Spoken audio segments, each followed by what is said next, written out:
Welcome back, everybody. You're still hanging out with me, VJ Sam with 2Ms, and we are still doing our pop culture challenge for the MYX VJ Search 2024. So let's welcome in our third group. Woo!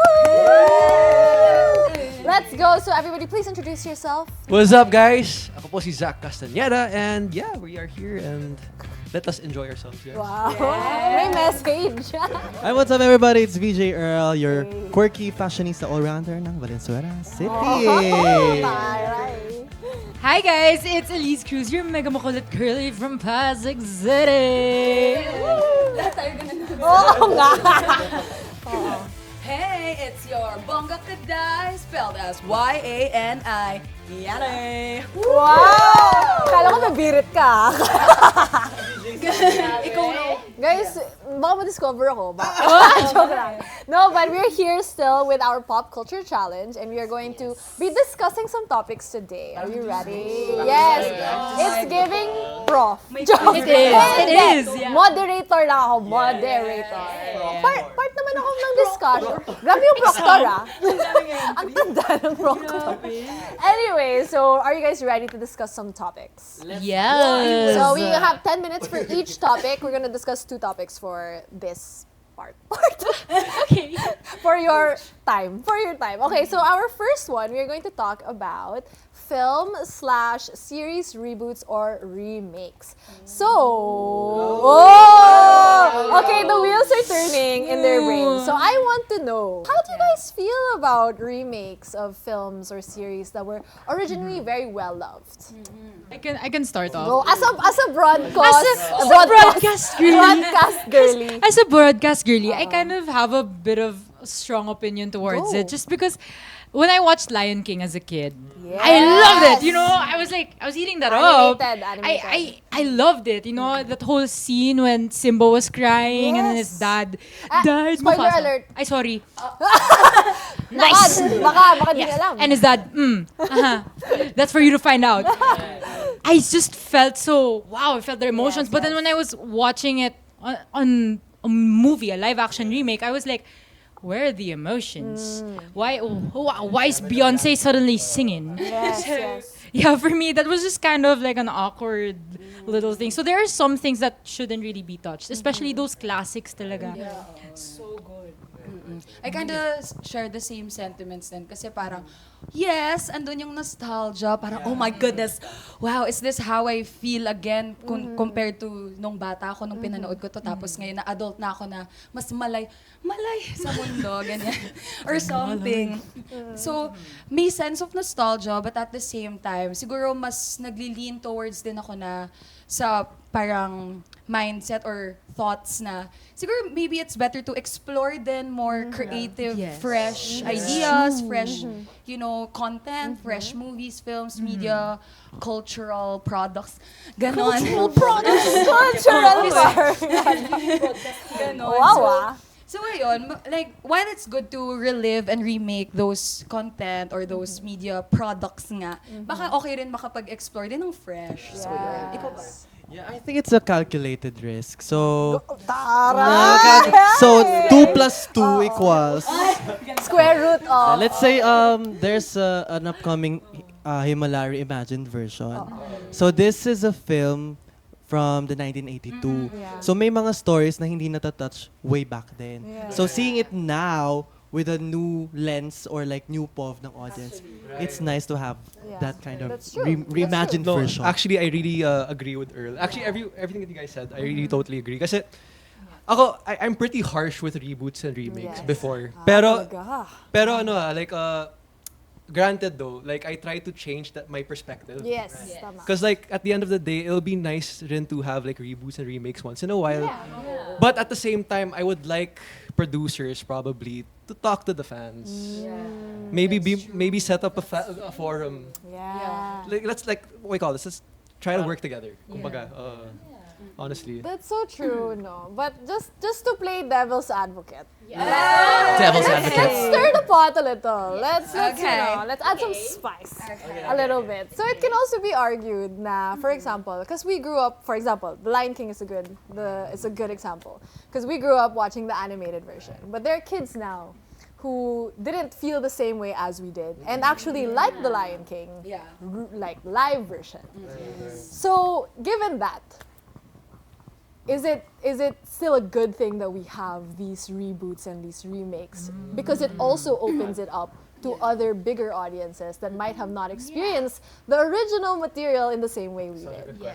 Parang siguro naglalaro na rin siya sa kung sinong generation yung Yeah. target na audience and kung sino rin yung nanonood right now, because ayun nga, I guess it's similar rin from when we watched as kids and now na we have different viewpoints compared to before.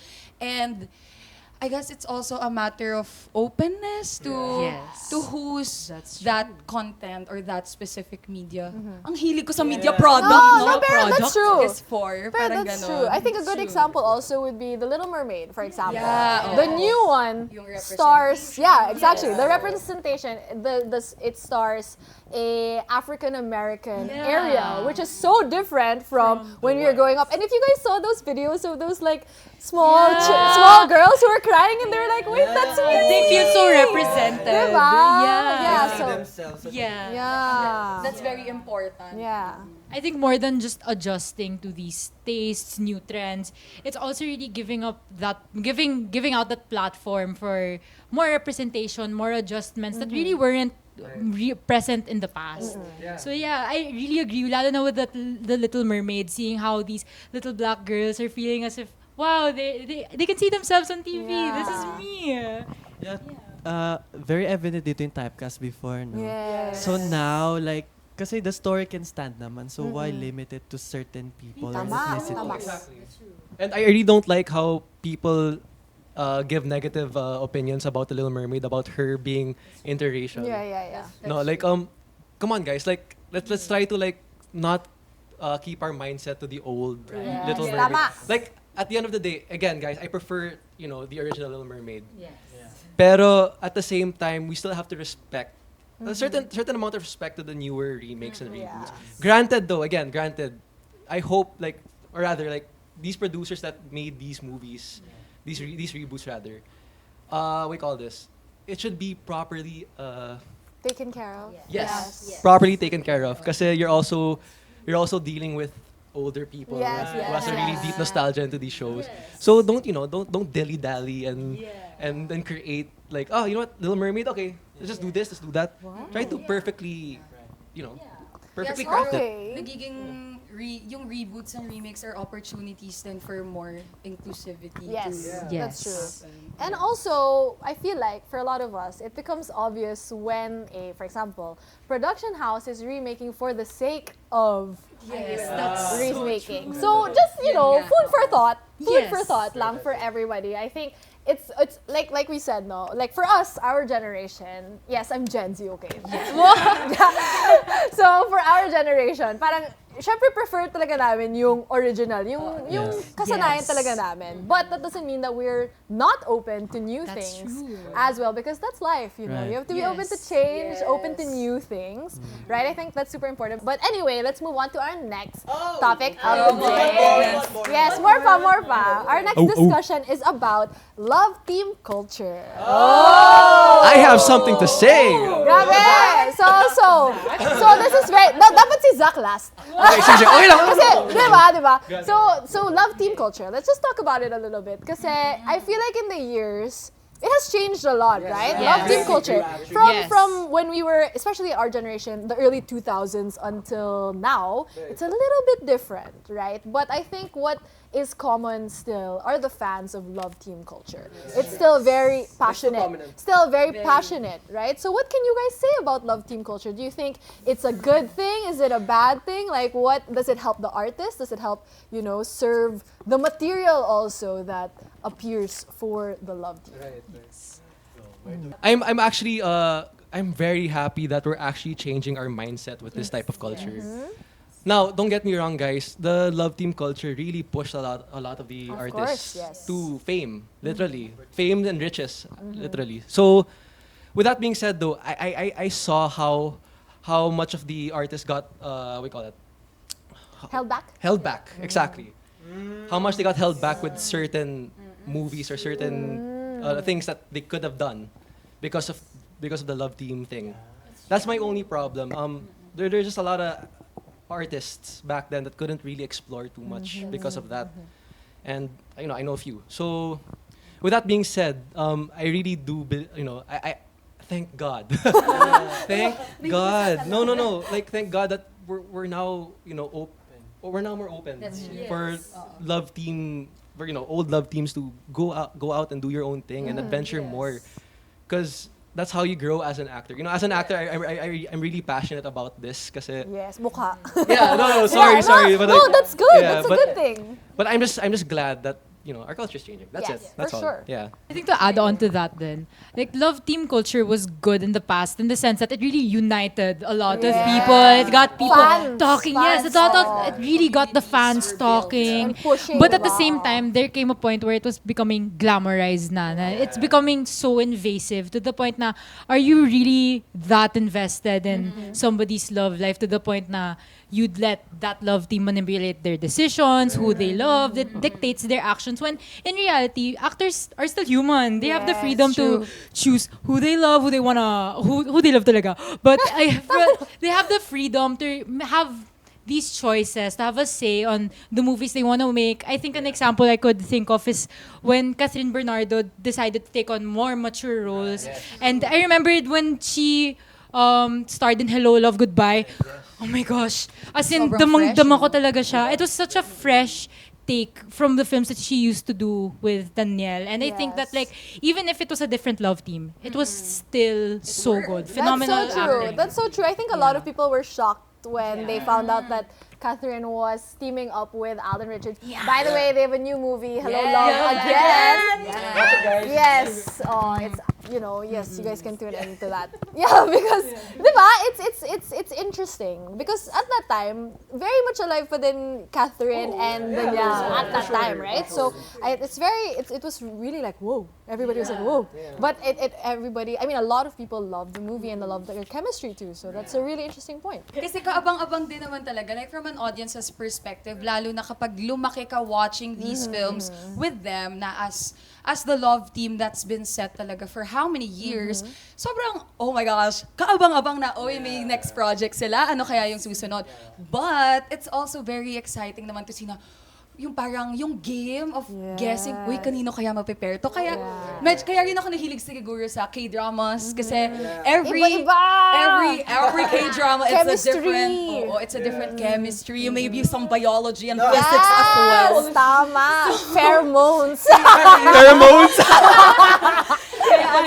It's very sciencey out there. Pero as you can see, diba, si Catherine is now doing more nitty and gritty roles. Very brave. Very true, very nice. true, very true. She's not limited na no? Kasi I feel like one thing that held her back kasi people see her as the other side. A plus one. One part Yeah, of a ganun. team. But I'm more like, not concerned though, but I'm more sa lens ng why do people consume love teams? Are there for the fantasies or Interesting. are I would they... probably assume fantasy. Kasi even if it's not like totally close sila, pero people are still supporting them. I see it a lot now. No, even me, because like I also support love teams. Yeah, Like, yeah. Don't we all? Yeah. Let's be real. So yeah. But it's nice to like let's just support the love teams through their movies. Yeah. Without just like being Yeah. invasive, siguro. Yes. Right. That. Yes. May boundaries Yeah. pa rin siya. You hold the Yeah. line. We hold And the I line. think why we as fans like to support love teams is we like to see the chemistry that goes on between two people because that's always unique eh. Parang when we see it work for two people, sabi natin, wow, ganda ng chemistry nila. Sana diba? all. And kinikilig ka, Yeah, yeah. diba? That's why you support them. And syempre, you want them to be successful in the things that they do. But syempre, there's also another side to that na we can't draw the line sometimes between what it means to be, what's real and what's not. And honestly, as a consumer, as an audience then, what's real and what's not, we have to realize, sometimes, none of our business then. Right. Alam mo yun? Yung parang, At the end of the day, hindi Yeah. natin sila kilala rin talaga personally. like Ganon. we know a certain part of them. We know which is what we see, right? But what goes on in their day-to-day lives, we have no business in. That's my opinion. Yeah, diba? Yeah, and then we have to respect that, diba? Kasi sometimes it really does get out of hand. I mean, we're all passionate fans. We definitely are. We really are. As you can see, very passionate kami, diba? Yeah, so, yeah, I want to know from you guys, how do you think being a fan of love team culture, how can you be better at it, diba? Like, what is the line you have to draw? I would say, like, as a fan, like, of a certain love team, I would say na, again, like, by all means, support them as much as you want, but like what you said, there's always a fine line between being what's real or what's not real. So people think that, oh, you guys are really, you know, because like, even me back then, I fell victim of like, oh, see, you know, like James Reid. I joke. Sorry, no. Akala ko ikaw. Oh, we Pero- love this upcoming BL. Hey, Producers, Why take not? note. Why not? Why not? but like, I know sila DJ and Catherine, they got together, like boyfriend girlfriend, for real. But there are other love teams where they weren't actually boyfriend and girlfriend. When we and I was don't know for sure. we don't know for We sure, don't know for exactly. sure. I just wanted to say to the fans, like, you know, I know you guys are so passionate, but let's try to support them through their work, Yes. like more with their work, like. Support more of the love teams to go nitty and gritty roles because they have so much potential. Yeah. Aside from rom-coms. Yes. No, seriously. Kasi parang no matter how real it gets or it looks like It on feels, oh, yes. it feels also. They're still portraying a character that they are showing to us and it's not who they are as as themselves, ganon. It's important to know that work is work. Yes. And you're setting yourself up if you're going Yes. to invested in it. Tama. So Tsaka you guys, hold your ay, line. sorry girl. Sorry. Tsaka guys, they are more than their relationships. Yes. Like, True, that's real talk. As in, they have skills, they have talent. You should see them for that and not for, because they're partnered up with this person, Totoo yan. because Totoo. they're the other half They're of this person. wonderful. They're an individual. And tulad lang ng actual relationships, you don't want like to complete another person, diba? You're good on your own. Yeah, as a whole already. That's a good point, diba? So if you're a fan of a love team, diba? Imagine niyo kung kayong nasa love team na yon, what would you want them to act like? Like yung mga fans then. So think of that and be like, oh, baka nga this is a little bit too much. Diba? Like, I mean, not Let's to say be realistic. there's nothing wrong with being passionate. Again, we're all very passionate. Very energetic kami. Pero you wanna know where to put that energy then. Diba? That's, I think, to be discerning din of yung mga, as a fan, kasi ako super fan din ako na minsan medyo delulu din ako, diba? I mean, which is normal. Which is a little bit more. happens. Exactly. We all have a little delulu in us. But it's a normal life ko, medyo delulu ako. okay. Diba? And that's fine, right? But you just, once again, want to put the energy in the right places. So very good discussion. Guys, thank you for the I questions. love it. Thank you for the questions. It's Of really course. nice. Ang saya. Universe. Oo. So kung gusto nyo kami awayin, okay lang. Oh Charot. my. Joke lang. naman No, mag-usapan. dapat healthy discussion. Correct, Right? So correct. not everybody will have the same opinion as ours. And that's okay. We're not angry about that. And not all opinion matters. Ay! Period. Period. But thank you so much, Earl, Yani, Zach, and Elise for conversing with me about chemistry and pheromones. And Wicked and remakes and all of that. Everything. And it's nice to see that you guys are very passionate as well about everything that we've been talking about. And you can see they're all very excited about the search and everything that they're experiencing so far. So guys, remember the fun doesn't stop here because you can stay connected with us on our social media platforms. You can follow us at MYX Global and of course our website that is mix.global. So for more updates, behind the scenes content and exciting announcements, you guys can check out those channels. So thank you everybody for tuning in to our show today. See you all again next time. This has been the MYX VJ Search 2024 with of course your MYX VJ Sam with 2 M's. Thank you everybody. Woo!